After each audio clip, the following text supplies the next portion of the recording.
Surrender. No one takes my life from me, but I lay it down of my own accord. I have power to lay it down, and I have power to take it again. This charge I have received from my Father. John chapter 10, verse 18. Friday of the 5th week of Lent. Pope Benedict XVI once wrote, "There is a certain relationship between love and the divine, a reality far greater and totally other than our everyday existence. Yet we have also seen that the way to attain this goal is not simply by submitting to instinct. Purification and growth in maturity are called for, and these also pass through the path of renunciation." The Holy Father is saying that love must be purified if it is to mature. We must be purified if we are going to love well. This requires renunciation, which is self-denial or surrender.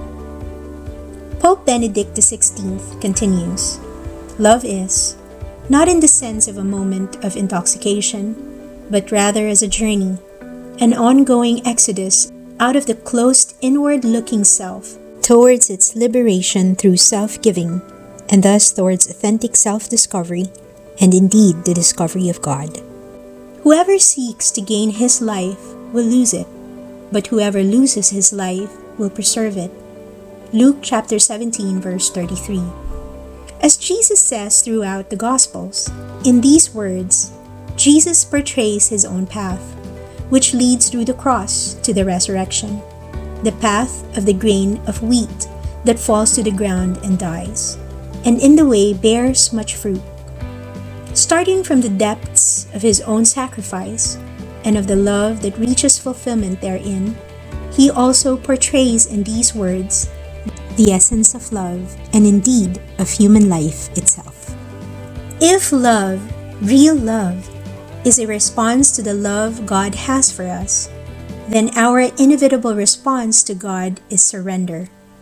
God is God. We are not.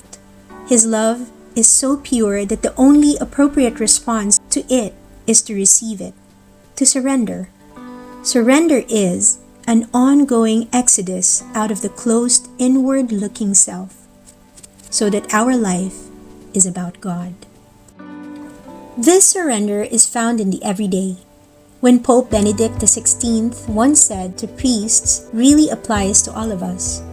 In the words, "I do," spoken at our priestly ordination, we made this fundamental renunciation of the desire to be independent, self-made. But day by day, this great yes has to be lived out in the many little yeses and small sacrifices. This yes, made up of tiny steps, which together make up great yes, can be lived out without bitterness and self-pity, only if Christ is truly the center of our lives. Jesus surrendered long before he entered Jerusalem or knelt to pray in the Garden of Gethsemane. Jesus lived in perfect communion with the Father, in perfect surrender to the Father's will. Day by day, Jesus' great yes was lived out in many little yeses and small sacrifices. In freedom, pure freedom, Jesus chooses what awaits him in Jerusalem, because Jesus has lived in perfect surrender every day. For your prayer, stay here for an additional 10 minutes. Today, pray with the third quote from Pope Benedict XVI mentioned above, in the words, "I do." What strikes you? What and how do you need to surrender to God?